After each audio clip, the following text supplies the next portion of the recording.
Hello, welcome to this lesson of our study of integral equations. So, in this lesson, we'll go through how to convert a boundary value problem to a Fredholm's integral equation. Okay, so remember that we convert a boundary value problem to a Fredholm's integral equation, and then we convert an IVP, an initial value problem, to a voltarized integral equation. Okay. All right, so we have these two questions here to talk about. So let's start with the first one and then go through it.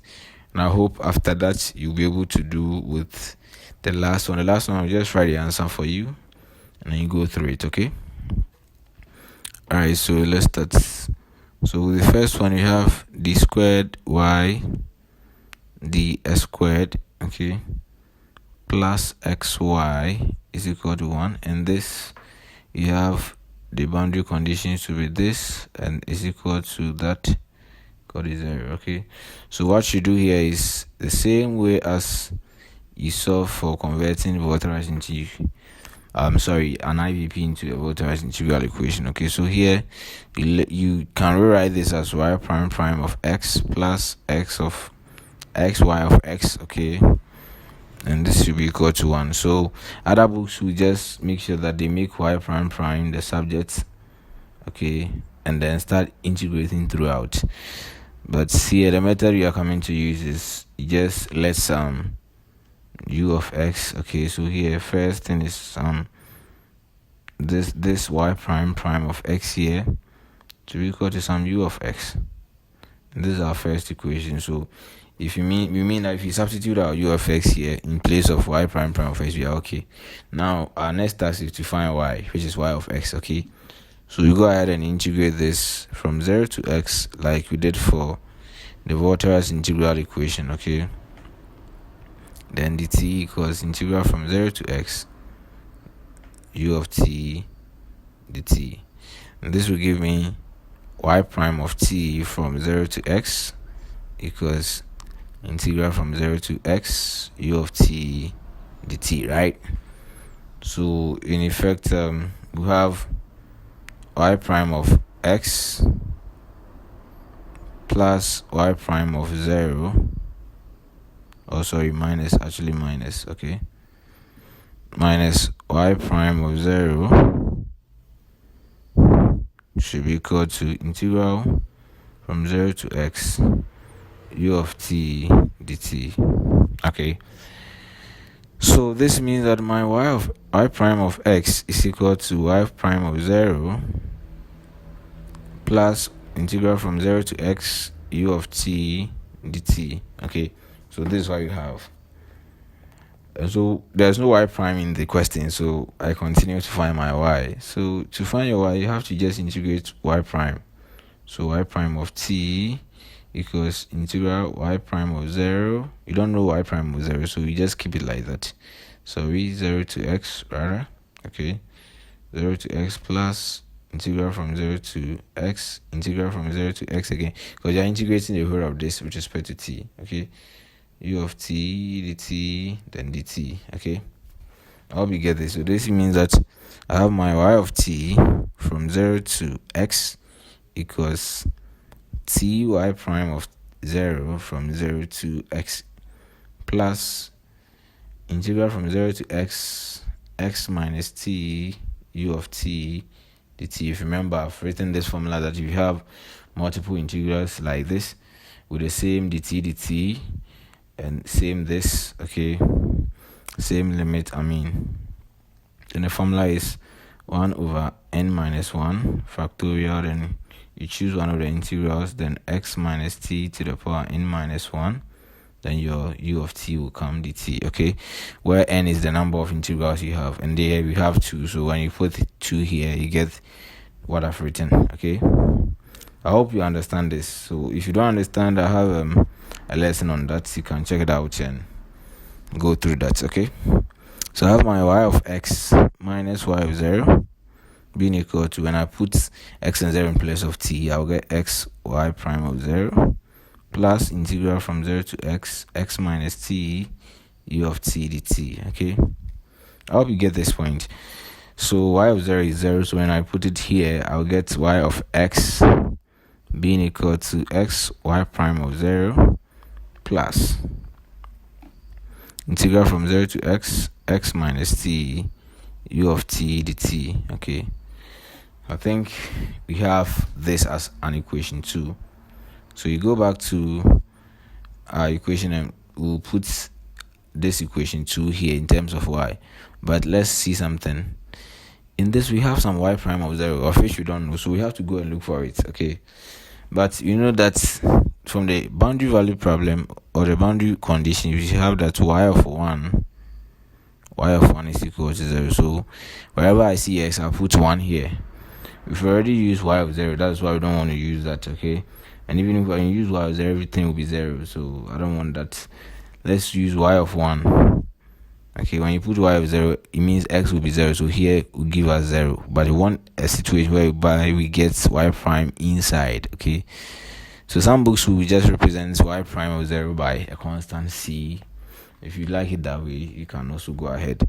So y of 1 is equal to 0. This means that y of 1, which will be equal to, using the equation 2, we have wherever you see x, we put 1 there, then y prime of 0 plus integral from 0 to 1, then 1 minus t u of t dt. So this is where we'll get the Fredholm's integral equation from, because we have an integral from 0 to 1, which is giving us an example of, Fredholm's integral equation, meaning the integral is from a constant to another constant. Okay, but you know that the y of 1 is equal to 0, so this means that this whole thing is equal to 0.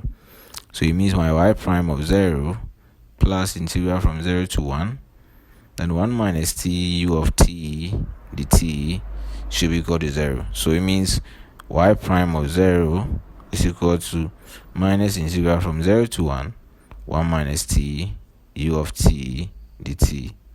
Okay, so if I multiply through this by the negative sign, I have y prime of 0 being equal to integral from 0 to 1 t minus 1 u of t dt. Okay, so this is what I have for my y prime of 0. So I'll go ahead and put my y prime of 0 in place of this side so that I will complete my y of x. Okay, so this means that my y of x will be equal to x times y prime of 0, which is equal to integral from 0 to 1 t minus 1, okay, then u of t dt, right? Then plus integral from 0 to x minus t u of t dt. Okay, u of t dt, like that. So if I go ahead and simplify further, I have my y of x being equal to integral from 0 to 1. Okay, I have x out, t minus 1 u of t dt, right? Then plus integral from 0 to x minus t, okay, u of t dt.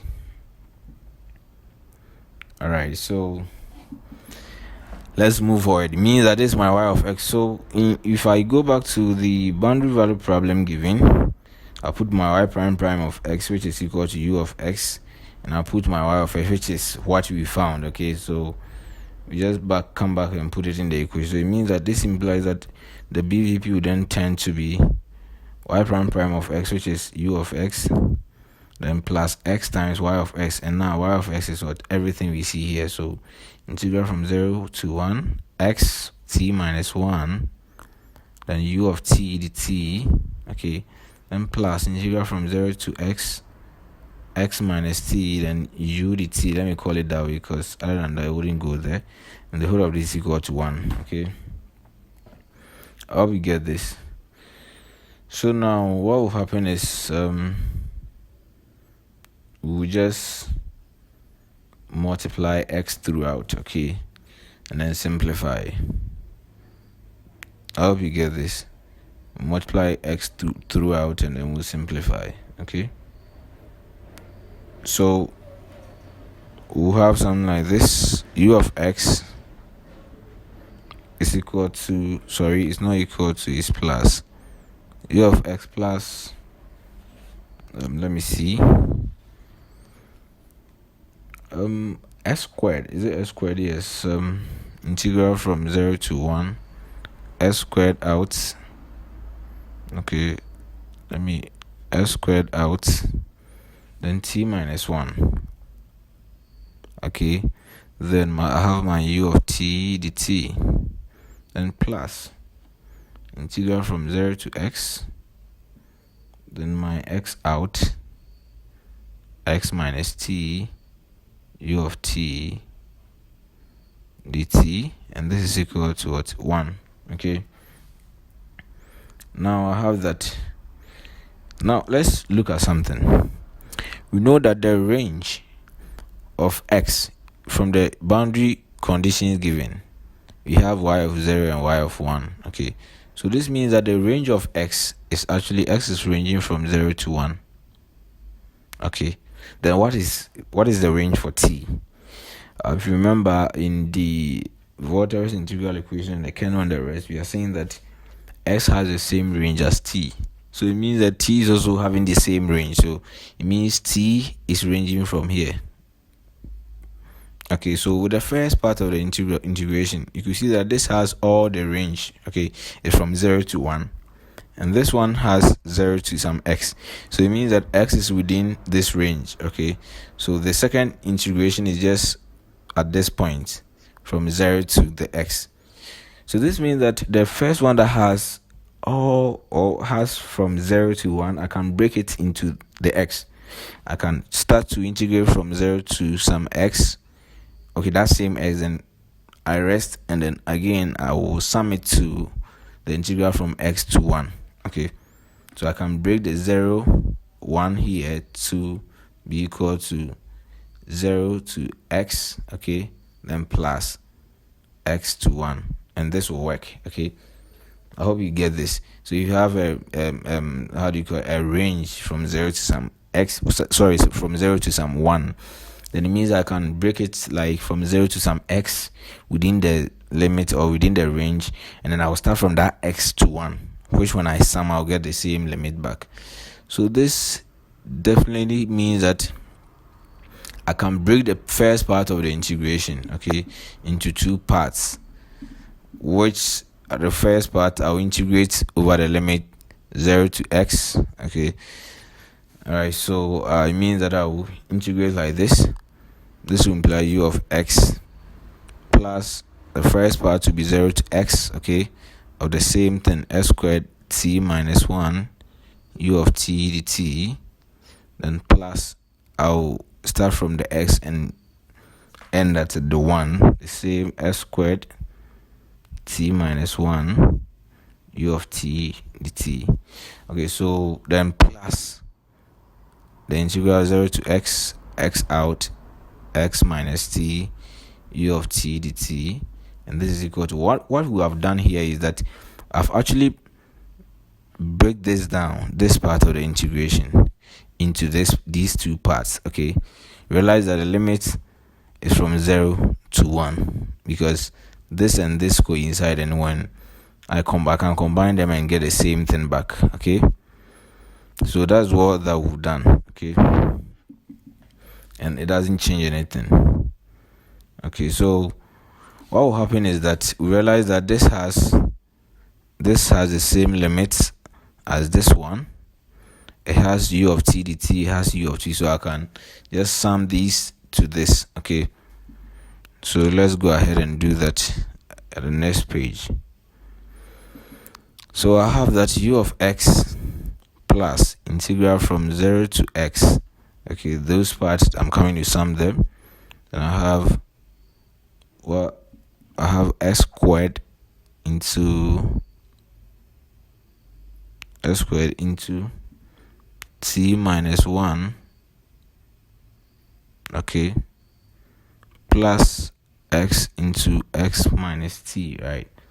Yeah, x minus t, then u of t dt, okay, then plus integral from x to l, 1, it's actually 1. Let me write it here, integral from 0 to 1. Is it 0 to 1? No, x to 1. Then where is the other part? I have s squared into t minus 1, then u of t dt, right? And this is equal to 1. So I'll just simplify this part for you, okay? So I have u of x plus integral from 0 to x. Then if I multiply through by s squared here, I get s squared t minus s squared plus s squared minus xt. Then u of t dt plus integral from x to 1 s squared out t minus 1 u of t dt, right? So it means that this s squared can take this s squared out. And let me use different colors so that you see what I've cancelled. This can take this out, okay? So what will be left here? We'll be left with a few terms, okay? So it means that my u of x, I'll get some u of x plus integral from 0 to x, okay? Then s squared t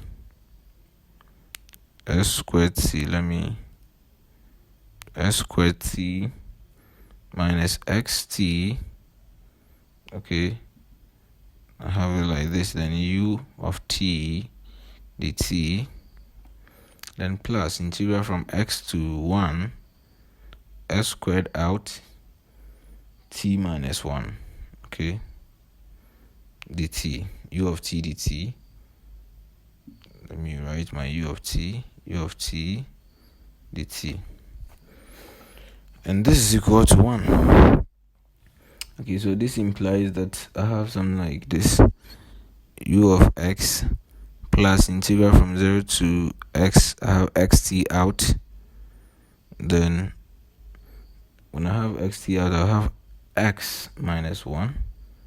Then u of t dt, right? I hope this is cool. Plus integral from x to 1 s squared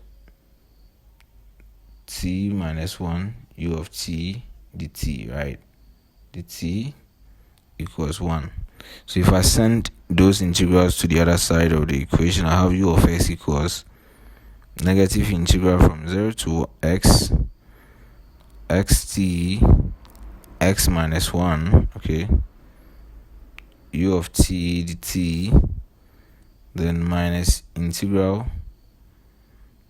x to 1 s squared t minus 1 u of t dt, then plus 1, okay?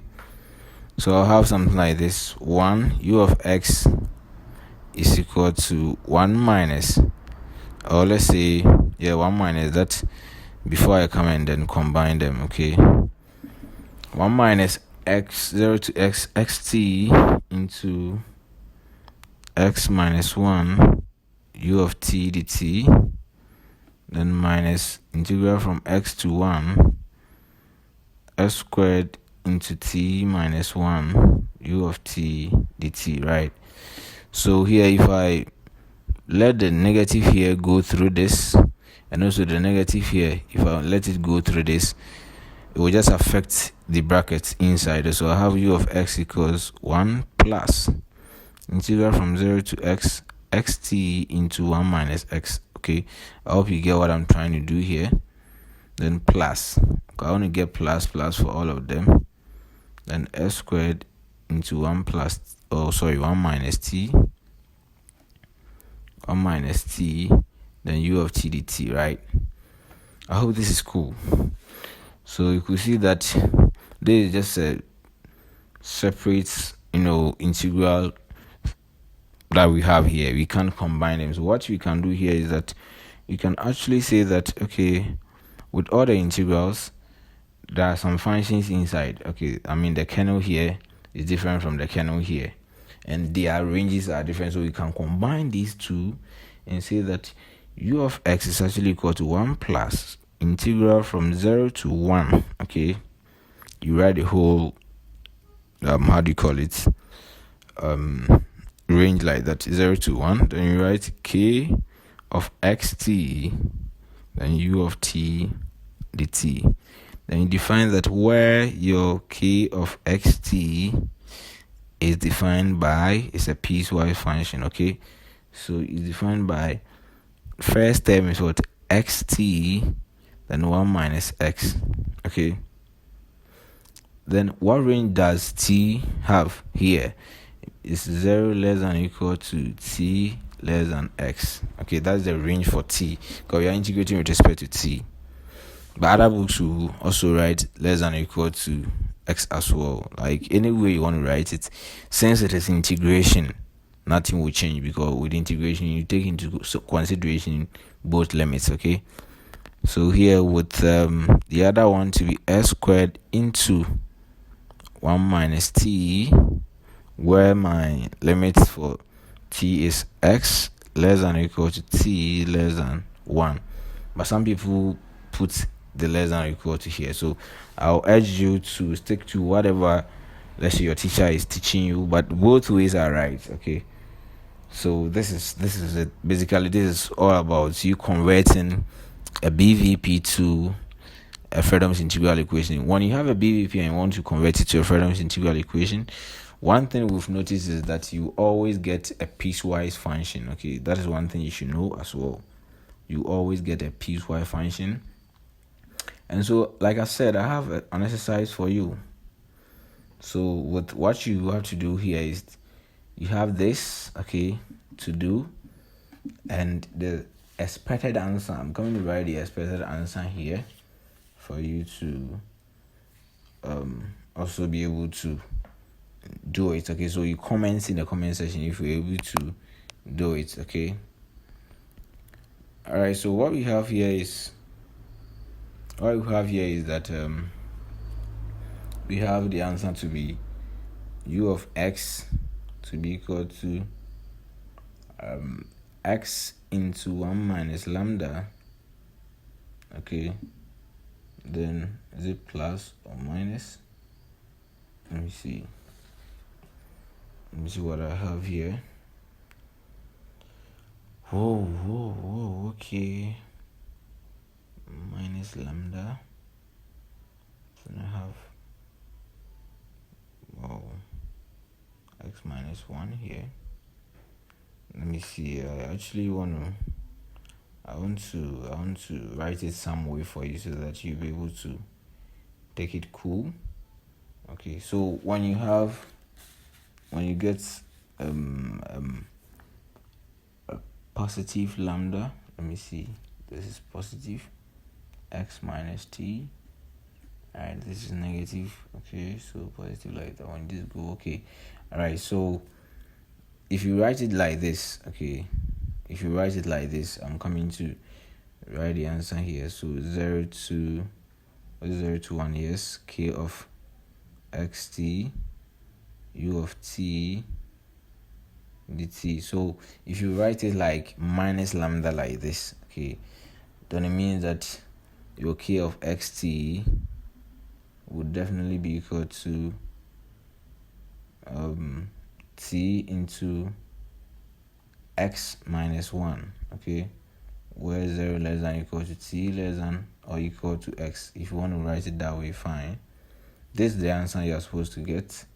Then x into t minus 1, okay, then x less than equal to t less than equal to 1 or less than 1, anyhow you want to write it, okay.